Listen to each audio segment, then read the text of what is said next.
ଗୋଟିଏ ସହରର ସବୁଠୁ ଧର୍ମପରାୟଣ ବ୍ୟକ୍ତିମାନେ ତୀର୍ଥ ଭ୍ରମଣରେ ବାହାରିଥିଲେ। ସେମାନେ ଗୋଟେ ବସ୍ରେ ଯାତ୍ରା କରୁଥିଲେ। ସେ ବସ୍ଟି ଗୋଟେ ଘାଇ ପାଖରେ ପହଞ୍ଚିଛି, ତଳେ ପଡ଼ୁ ପଡ଼ୁ ବଞ୍ଚିଗଲା।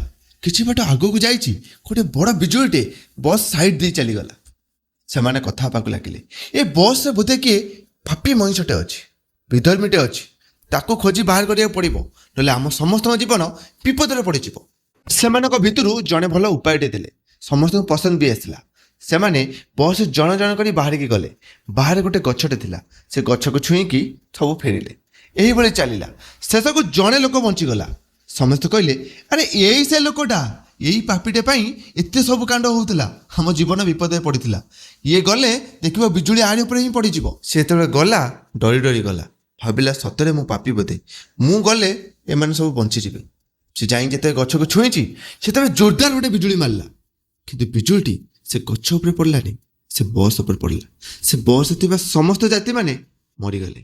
ସେ ଜଣକ ପାଇଁ ଏ ସବୁ ପାପୀ ସୁରକ୍ଷିତ ଥିଲେ। ସେଭଳି ଧର୍ମପରାୟଣ ପୁଣ୍ୟବାନ ଲୋକ ଉପରେ ସନ୍ଦେହ କରି ତାଙ୍କ ବସ୍ରୁ ବାହାର କରି ଏମାନେ ନିଜ ଗୋଡ଼ରେ ହିଁ କୁରାଡ଼ି ମାରିଲେ।